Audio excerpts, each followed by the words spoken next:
बिस्मिल्लाहिर्रहमानिर्रहीम। अस्सलामु अलैकुम वरहमतुल्लाहि वबरकातुहू। हारून रशीद अर्ज़ कर रहा हूँ।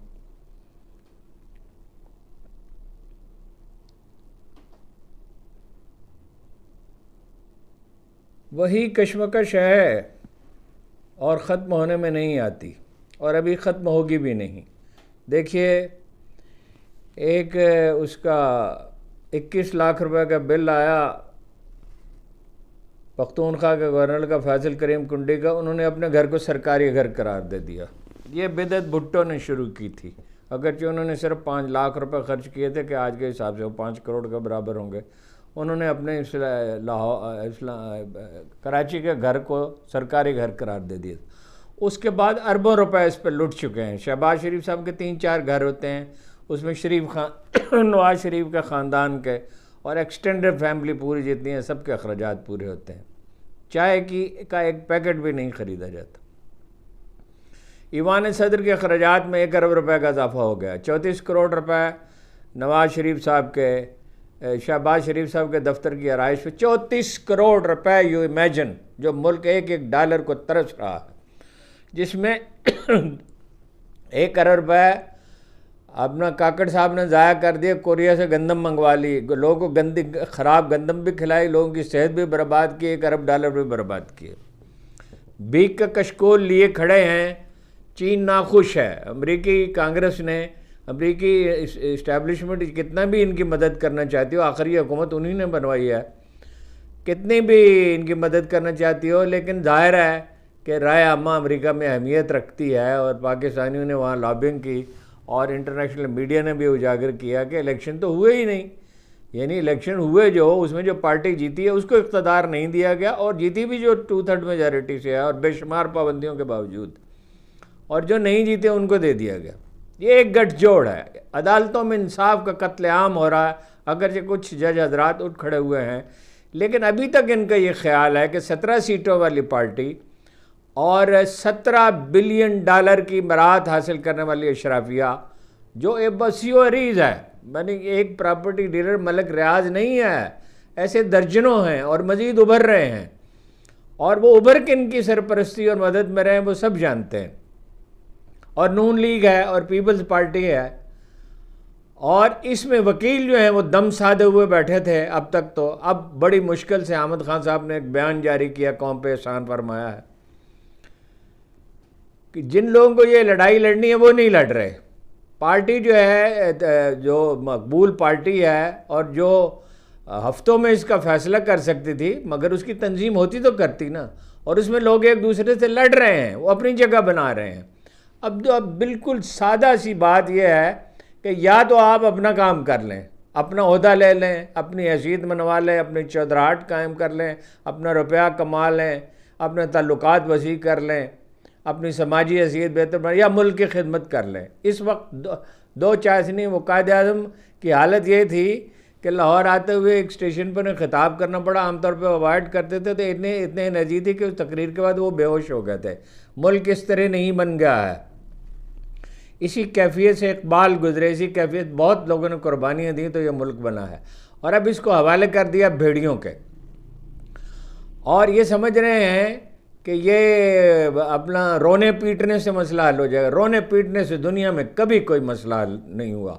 बिल्कुल कतई आयत है कुरान मजीद की, जो लोग अल्लाह और उसके रसूल पर यकीन रखते हैं और कुरान मजीद में तो कोई किसी को इख्तलाफ नहीं है कि लैसा लिल इंसान इल्ला मा सा, इंसानों के लिए वही कुछ है जिसकी उन्होंने कोशिश की। ये कैसे हमारे गर्दनों पर मुसल्लत हैं मोहतरमा मरीम नवाज और शहबाज शरीफ और मुराद अली शाह, और ये कैसे मनमानी करते जा रहे हैं। अगर हमें ज़रा भी दम कम हो, हमें कोई तलवारें नहीं निकालनी हैं, कोई तोपें नहीं चाहिए, कोई बम्बार जहाज़ नहीं चाहिए, कोई मिज़ाइल नहीं चाहिए। एहतजाज करना है आइन की हदूद के अंदर, शाइस्तगी से, नहायत शराफत से। महलों में अगर छोटे छोटे जुलूस निकाले जाएँ और एक उसूल के लिए निकाले जाएँ, किसी पार्टी के लिए नहीं, कि हुकूमत उसकी होगी, अक्सरियत जिसकी हमायत करेगी, और फिर उस पार्टी पे दबाव रहे कि वो इंसाफ से काम ले, और ऐसे लोगों को ओहदे न बांटे कि जब क्राइसिस हो तो सब के सब छोड़ के भाग जाएं और वादा माफगुआ बन जाए। देखिए आज क्या हुआ है, एक दफ़ा फैसल करीम कुंडी का जो है वो पूरा मुल्क सदमे की हालत में है, उसका बिल आया, उसने अपने घर को सरकारी बिल करार दिया। कमाल है। यानी ये कौम इसलिए है कि उसमें जो बचा कुचा खून है वो भी आप चूस लें।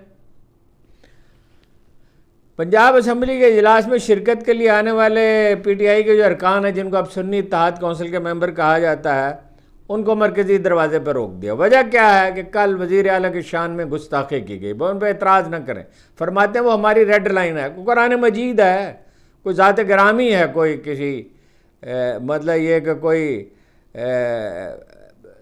मुक़द्दस ख़ानदान है ऐसा जिसका ताल्लुक़ हो अपना दीन से और अखलाक़ी अक़दार की बालादस्ती से। कोई शेख अब्दुल कादिर जिलानी की बारगाह में गुस्ताखी हो गई। पार्लिमानी सियासत में तो यही होता है, आप तो पहम करैक्टर असैसिनेशन करते हैं, और एक नहीं सारे करते हैं एक दूसरे को चोर और ठग और लुटेरे कहते हैं। तो उसमें स्पीकर को क्या हक है कि वो अरकान को उसमें से निकाल दे? तो ये पार्लिमानी सियासत तो यही होती है। जो मुल्क को जिस तरह का ढांचा दरकार है वो तो आप बनाने के बारे में सोच ही नहीं सकते। आपकी वो जहनीत इतनी गुलामाना है कि आप पाकिस्तानी की कौमी ज़रूरतों के मुताबिक कोई ढांचा बना नहीं सकते। उनको रोक दिया गया कि वो एहतजाज करेंगे। सिक्योरिटी का मसला है, सिक्योरिटी का नहीं मसला, मसला है खप्ते अजमत का कि उनकी शान में कोई गुस्ताखी ना होने पाए। वो रास्ते में पुलिस तैनात कर दी गई। अब देखिए ये पुलिस मुल्क में किस लिए होती है? वो कितनी दफ़ा ऐसा होता है कि पुलिस को कोई हुक्म दिया, तो फ्रांस में पुलिस को उन्होंने हुक्म दिया मुजाहिरीन पर जलगार करें, उन्होंने इनकार कर दिया। वो जो मसला था उसका गाज़ा का, ऐसे बहुत मौक़े हैं। पुलिस किसकी है? पुलिस को तनख्वाहें जो हैं वो लोगों के टैक्स से अदा की जाती हैं। जो मजदूर सारा दिन खून पसीना एक करके 700 रुपये कमाता है, वो जो चीनी साबुन दालें जो चीज़ वो ख़रीदता है उस पर टैक्स लगता है। तो ये पुलिस किसकी है? ये अदलिया किसकी है? ये FBI किसकी है? ये सिविल सर्विस किसकी है? तो अपोजिशन के अरकान रुकावटें तोड़ते हुए पंजाब असम्बली के गेट पर पहुंच गए और हुकूमत के ख़िलाफ़ नारेबाजी की। और देखिए क्या सितम है। अहमद खान बच्चर शरीफ तरीन सियासतदानों में शरीफ तरीन सियासतदान, यानी वो आदमी जो कभी इमरान खान से मिलने के लिए नहीं गया, कभी कोई ओहदा ही नहीं मांगा, जिसके हल्के में बाद औक़ात ये होता है कि लोग उसके मुकाबले में खड़ा होने से इनकार कर देते हैं कि इस आदमी के मुकाबले में कैसे खड़े हो, वोट तो मिलेंगे नहीं। उससे गाड़ी वापस ले ली, उससे स्टाफ वापस ले लिया, उससे कमरा वापस ले लिया। ये है जी जमहूरियत। और ये इस मुगालते में है कि ये सिलसिला चलता रहेगा। चलता तो ये नहीं रहेगा, सवाल ही नहीं पैदा होता। पंजाब असम्बली के जनाब ये स्पीकर कौन है? मलक मोहम्मद अहमद ख़ान, वो जो कारिंदा था नवाज शरीफ का और जनरल बाजवा का, जिन्होंने तबाही की बुनियाद रखी। जब तारीख़ लिखी जाएगी तो ये लिखा जाएगा कि बाजवा थे, जिनका मजहबी पस मंज़र भी मशकूक था और ज़ाती माली मामलात भी ख़राब थे, और जो झूठ भी डट के बोलते थे और साजिशें भी करते थे। मुल्क 6% से तरक्की पे पहुंच गया था, स्टेबल होना शुरू हो गया था कि उन्होंने उसे उखाड़ के फेंक दिया, और अमेरिकियों के कहने पे उखाड़ के फेंक दिया। इसमें कोई शुबा ही नहीं है। अपोजिशन ने तो उसका साथ दिया, इस्तेमाल हुई, लेकिन अमेरिकियों के कहने पे उखाड़ पे फेंक दिया ना। अगर वो नेक नीयत होते तो मुज़ाकरात कराते, मगर मुज़ाकरात के लिए उनकी शर्त ये थी कि मुझे एक्सटेंशन दी जाए। मीडिया से गुफ्तगू करते हुए किसी मलक अहमद ख़ान ने कहा, जिनकी कोई हैसियत नहीं एक कारिंदे से बढ़कर, उन्होंने कहा कि असम्बली का माहौल बेहतर बनाने के लिए एथिक्स कमेटी बना रहे हैं। क्या एथिक्स कमेटी? एथिक्स आपके हैं ही नहीं। एथिक्स में आप बिलीव नहीं करते, आप झूठ बोलते हैं, आप ख़यानत करते हैं, आप सरकारी वसाइल ज़ाया करते हैं, आप इलेक्शन में जाली ठप्पे लगाते हैं। आपके क्या एथिक्स हैं? माहौल ख़राब नहीं होने देगा। माहौल तो आपने ख़राब किया। अव्वल तो आपकी हुकूमत ही नुमाइंदा हुकूमत नहीं है, झूठी जाली फर्जी सतही हुकूमत है, जो अपनी रेट कायम नहीं कर सकती, जो टैक्स वसूल नहीं कर सकती, जो टैक्स चोरी नहीं रोक सकती, जो बिजली चोरी नहीं रोक सकती।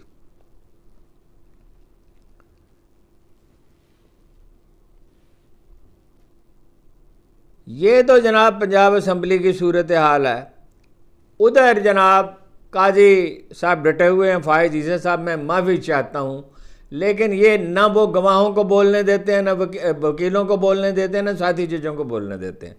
बड़ा हामिद खान साहब ने मेहरबानी अब फरमाई है, उन्होंने बयान दिया है, चीफ जस्टिस काजी ईसा साहब लगता है हुकूमत के झांसे में आकर सारे उसूल तोड़ने पर उतर आए हैं। लगता क्या है, इसमें शुबह ही क्या है? चंद माह बाद वो एक रिटायर्ड चीफ जस्टिस होंगे, इसके बाद उनके बतौर चीफ जस्टिस कारकर्दगी तारीख में याद रखी जाएगी। कितना वक्त चाहिए था सेनेटर अहमद को ये बयान जारी करने के लिए। असद मंजूर भट्ट साहब भी उनके साथ थे, उनके साथ मिलकर प्रेस कॉन्फ्रेंस भी की उन्होंने, और ये कहा कि सीनियरिटी के उसूल को मद्देनज़र रखा जाए चीफ जस्टिस बनाने के लिए। जाहिर है ये कहा जा रहा है कि वो 3 साल तोसीह चाहते हैं और जजों की भी को भी तोसीह दे दी जाएगी, उम्र बढ़ा दी जाएगी। सीनियर तरीन जजेस को चीफ जस्टिस बनाया जाए। अगर ऐसा ना हो तो हम समझें कि वो कला की जद्दोजहद का फल नहीं मिला। क्या नरम ज़ुबान इस्तेमाल कर रहे हैं। वो कहें हम एहतजाज करेंगे, एहतजाज के लिए कोई तलवार नहीं निकालनी होती, कोई इमारत नहीं गिरानी होती, एक पत्ता भी दरख्त का किसी का तोड़ने की ज़रूरत नहीं है। बाहर निकलें सड़क पे और घंटा भर एहतजाज करें और कोई नाजेबा बात ना करें और ये बताएं, मगर ये कि वकला अंजुमनें तो एहतियात वसूल कर रही हैं हुकूमत से। लाहौर हाई, लेकिन दूसरी तरफ भी ज़िंदगी के आसार हैं अल्हम्दुलिल्लाह। लाहौर हाई कोर्ट के जस्टिस शाहिद करीम ने हुक्म दिया है कि वज़ीर आज़म ऑफिस ISI और IB समेत तमाम सिविल और मिलिट्री एजेंसियों को हदायत जारी करें कि वो मुस्तकबिल में आला अदलिया और मातहत अदलिया किसी भी जज या उनके अमले को अप्रोच न करें, उनसे रब्ता न करें। रब्ता क्या, उन्होंने तो मतलब हद ही कर दी हैं जी। बजट के चंद मोटे मोटे हक़ाइक़ में बयान करता हूँ। वैसे रोज़ ये चीज़ें आ रही हैं लेकिन इसको ताज़ा करना पड़ता है। हुकूमत की जनब से बजट पास करते हुए पेट्रोल और डीज़ल पर आइंदा माली साल में पेट्रोलियम लेवी की शरह को 60 रुपये फ़ी लीटर से 80 रुपये फ़ी लीटर तक बढ़ाने की तजवीज़ दी गई थी। ताहम मंजूर शुदा फिनांस बिल में शरह 70 रुपये फ़ी लीटर मुकर्रर की गई। 10 रुपये पेट्रोल बढ़ जाएगा, ये कुछ कीमतें बढ़ जाएंगी, 10 रुपये से ज़्यादा बढ़ेगा। 7 स्लैब हैं। तनख्वाहदार तबका जो है, जिनकी तनख्वाह 6 लाख रुपये सालाना है, उन पर कोई इनकम टैक्स लागू नहीं होगा, यानी 50,000 रुपये तक। दूसरा स्लैब ऐसे अफराद का जिनकी सालाना आमदन 6 लाख से ज़्यादा मगर 12 लाख तक है। ऐसे अफराद को 6 लाख से ज़्यादा आमदन पर 5% टैक्स देना होगा। तीसरे 12 से 22 लाख तक है, उन्हें 15% टैक्स लगेगा। जिनकी आमदन 1,80,000 रुपये है और 22 लाख से ज़्यादा आमदन है सालाना, यानी 25% टैक्स देना होगा। जिनकी 32 लाख से 41 लाख तक है, उन्हें 36 लाख रुपये टैक्स देना होगा। और जिनकी आमदन 41 लाख से ज़ायद है, उन्हें 60 लाख से अपना 35% टैक्स उन्हें भी देना होगा। ठीक है। और 7वें स्लैब में ऐसे अफराद या एसोसिएशन अब वो अदारे हैं जिनकी सालाना आमदन 1 करोड़ हो, इन्हें 45% टैक्स देना होगा। टैक्स तो 45% मगरब के बाद मुल्कों में भी लिया जाता है, मगर वो एक तरह की इंश्योरेंस है। आपने 10 साल, 15 साल, 20 साल टैक्स दिया, आप रिटायर हुए, अब आपके घर के अखराजात के तमाम अखराजात की हुकूमत ज़िम्मेदार है। मगर ये टैक्स तो लगता है शहबाज शरीफ पे, मोहतरमा मरीम नवाज़ पे, हमजा साहब पे, ये मनशा साहब के काम आता है, ये नवाज शरीफ साहब के काम आता है, ये जरदारी साहब के काम आता है, ये शजील मेमन के काम आता है, ये फैज़ल करीम कुंडी के काम आता है, ये मुराद अली शाह के काम आता है। वो गाड़ियाँ हम देखते हैं तो हैरत ज़दा रह जाते हैं कि गवर्नर साहब के गाड़ी देखो, और किसी एक गवर्नर की नहीं, वो सब की।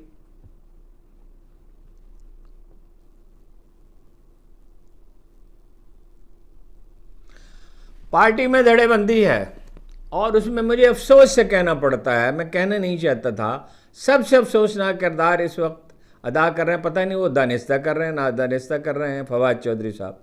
रोज़ एक बयान दागते हैं जी, उधर वो रऊफ़ हसन साहब बयान दागते हैं। भाई पार्टी की तंजीम है। कायद आज़म ने कहा था ईमान, इत्तेहाद और तंजीम। इन लोगों को अपने ओहदों की पड़ी हुई है, यानी मुल्क जो है वो दलदल में धंसता चला जा रहा है। इनको फिक्र यह है कि फलां क्यों ओहदेदार बन गया, और किसी को फिक्र है कि फलां ना आ जाए, और किसी को फिक्र है कि फलां जो है उसको हटा दिया जाए। ये खान साहब से बार बार अर्ज़ किया गया कि हुजूर वाला तंजीम बड़ी अहम है। अगर जमात इस्लामी से आधी तंजीम भी होती, यानी उसका डिसिप्लिन आधा भी होता, तो ये एक पॉपुलर पार्टी है, इसके वोट डिसिप्लिन कायम करने के लिए फ़र्ज़ कीजिए सख्ती करनी पड़ती और 5% कम भी हो जाते तो भी ये 2/3 सीटें ले सकती है। लेकिन ये क्या है कि जो आदमी है वो बरसरे आम, ये अपना रऊफ़ हसन साहब कहते हैं कि नाम न लें उनका जो पार्टी छोड़ गए। भाई कोई शाइस्ता ज़ुबान भी होती है रऊफ़ हसन साहब। आप कहें कि खान साहब ने कहा है कि इनके मामले पर गौर किया जाएगा, इनको फौरी तौर पे जो भी साहब हों, नाम लेने की क्या ज़रूरत है उसमें। और फवाद साहब कहते हैं कि ये बोने हैं। ये वो आप तो बड़े कायदे आज़म हैं जी, आप बिस्मार्क हैं, कोई इब्राहिम लिंकन है आप। मतलब पार्टी को आप उधेड़ कर रख देंगे तो किस बुनियाद पर आप ये जंग जीतेंगे जी। और पाकिस्तानी अवाम अहम है, उनके मफादात अहम हैं, या आपके ओहदे और आपकी शख्सियात अहम हैं। ईरान के जनाब सदारती इंतखाबात में एक वाज़ेह मैसेज सामने आया है। अब तक जो कुल वोटों की गिनती हुई है वो 2,45,35,000 है। और मसूद हैं सर्जन, ये फ़ारसी का बड़ा मुश्किल लफ्ज़ है, पज़िश्कियान, ये फिज़िशियन का, ये उन्होंने यानी उसको फ़ारसी में डाला है। इन्होंने 1 करोड़ वोट लिए हैं, 1,04,00,000। और सई जलीली हैं, उन्होंने 94 लाख वोट लिए हैं, 94,73,000। तो ये कोई तकरीबन फ़र्क है 10 लाख का, 9.5 लाख का फ़र्क है। और मोहम्मद बाकर कालेबाफ, जिनके बारे में कहा जा रहा था कि ये मुकाबला करेंगे, ये सिर्फ 33,83,000 वोट लेते हैं, तकरीबन 34 लाख। और एक मुस्तफ़ापुर मोहम्मदी हैं, उन्होंने 2 लाख वोट लिए हैं, 2,06,397। तो अब ये 50% वोट तो कोई ले नहीं सका। लेकिन एक मैसेज वाज़ेह और क्लियर है। मेरा अंदाज़ा ये है कि ये जीत जाएंगे। अपना सर्जन जो हैं मसूद पज़िश्कियान, इसलिए कि लोग 44-45 साल हो गए। फरवरी 19 में ये इनकलाब आया था ईरान का। मैं रात को उसकी ज़रा ज़्यादा तफसीलात बयान करूँगा। हुकूमत उल्टा लटक गई वोटरों को। किसी मुल्क में कभी वोटरों को तरगीब दिलाने के लिए इतनी कोशिश नहीं की गई जितनी इस दफ़ा की गई। लेकिन जहाँ 70-80% वोट पड़ते थे वहाँ 30-40% वोट पड़े। लोग नाराज़ हैं सख्ती की वजह से। हुकूमत बज़ाहिर इलेक्शन बज़ाहिर सदर का हो रहा है और वो बज़ाहिर वो मुक़्तदर होगा। सदर की कोई हैसियत नहीं है ईरानी निज़ाम में, विलायत फ़क़ीह की हैसियत है, उनकी कमेटी है, उनकी हैसियत है, स्पीकर की। सबसे बढ़कर हैसियत पासदारान इनकलाब की है। क्या क्या लतीफ़े हुए मैं आप सर्च करूँगा। लेकिन ईरानी अवाम सुख का सांस लेना चाहते हैं। ये बात, ये 250 शेर जो अल्लामा इकबाल ने मुल्ला के ख़िलाफ़ लिखे, अर्ज़ की मैंने इलाही मेरी तक़सीर, मैं भी हाज़िर था वहाँ हक़ से जब हज़रत मुल्ला को मिला हुक्म बहिश्त। अर्ज़ की मैंने इलाही मेरी तक़सीर माफ़, खुश ना आएंगे से जन्नतो हूरो बहिश्त। बहस व तकरार, ये अब मिसरों की तरतीब कुछ गलत होगी। बहस व तकरार इस अल्लाह के बंदे की सरिश्त, और जन्नत में न मस्जिद न कलीसा न कनिश्त। यही अफ़गानिस्तान में सूरत हाल है। लोग सांस नहीं ले सकते। ये बात याद रखिए कि जब मज़हब होता है, जब उस पर अमल हो रहा था, जो अली जनाब अली करमुल्लाह वजह बल्कि इमाम हसन तक होता रहा, तो लोग आज़ाद होते हैं। एक आदमी जनाब उमर फ़ारूक आज़म को कत्ल की धमकी दे जाता है इम्प्लाइड, कि मैं ऐसी चक्की बनाऊंगा कि आप याद रखेंगे, उसको गिरफ़्तार नहीं किया जाता। जनाब अली करमुल्लाह वजह शहीद हो गए, मगर उनकी हिफाजत का जो कि इंतज़ाम करना चाहिए था, वो तो तारीख़ से हम सबक सीखते हैं, शहीद हो गए।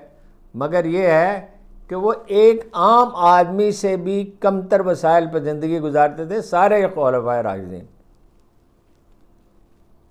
तो ये हम पे क्या एक मुसीबत नाज़िल हो गई है कि हम अब सारा दिन मुशक्क़त करें इस मुल्क के 25 करोड़ आवाम और उनके बच्चे भूखे सोएं और किसी तन पे ढंग का लिबास ना हो। वो शेर तो वो मंसूब है उससे शाहिर से, लेकिन वो दरअसल अताउल्ला शाह बुखारी का शेर है कि मिलें इसलिए रेशम के ढेर बुनती हैं कि दुख्तरान वतन तार तार को तरसें। खाने को रोटी नहीं है, बिजली के बिलों ने मार डाला है, गैस के बिलों ने। ला डाटे ठीक नहीं है, जान और माल आबरू किसी की महफूज नहीं है। आप जरदारी साहब ने कहा 1 अरब रुपया और दे दें, उनको दे दिए। खरबों रुपए उनके पास हैं, 3 बर्रे आज़मों में जायदादें फैली हुई हैं। ये तमाशा कब तक जारी रहेगा? जारी तो नहीं रहेगा। या तो ये खुद ही इसको तब्दील, और पाकिस्तान में नहीं, अमेरिका में ये जंग नहीं लड़ी जाएगी। ये जो बात है ना कि वो बाइडन आएगा, अब आएगा डोनाल्ड ट्रंप और एक टेलीफोन करेगा, अफसोस है इस जहनीत पर। बात यह है कि यहाँ जद्दोजहद होनी चाहिए। अपनी आज़ादी की हिफाजत अक़वाम खुद किया करती हैं, लोग उठ के खड़े होना चाहिए और इसका फ़ैसला सादर करना चाहिए। मैं दोहराता हूँ, गाली के बगैर, नहायत शाइस्तगी के साथ, 1 रुपए का नुकसान भी नहीं होने चाहिए और कोई काम नहीं रुकना चाहिए। ये असासे जो हैं ये हमारे असासे हैं। अगर लोग कुछ मनफी अंदाज़े फ़िक्र के शिकार हो गए हैं और उन्होंने एक छोटी सी 5-10% की हमायत रखने वाली पार्टी को हम पे मुसल्लत कर दिया, तो उससे निजात के बहुत बेहतरीन रास्ते मौजूद हैं। और वो तख्लीकी जहन के साथ सोचना चाहिए, ग़ुलामाना जहनीत के साथ नहीं। और वकला के अंजुमनों ने अगर अतियात कबूल करने हैं तो उन्होंने अपने सब किए कर, वो कह रहे हैं ना तहरीक का फल नहीं मिला, फल तो मिला आपको, फल तो आपने मादी शक्ल में हासिल कर लिया। वकीलों की फ़ीसें बढ़ गईं और वकला के अंजुमनों को अतियात मिलने लगे और उनमें कारिंदे बन गए हुकूमत के। और मुशर्रफ के ख़िलाफ़ तो ऐसी तहरीक आपने चलाई थी और अब आप दम नहीं लेते। तो कुर्बानी देनी पड़ती है, इसार करना पड़ता है, आला मकासद यूँ ही हासिल नहीं हो जाते। आपका बहुत बहुत शुक्रिया।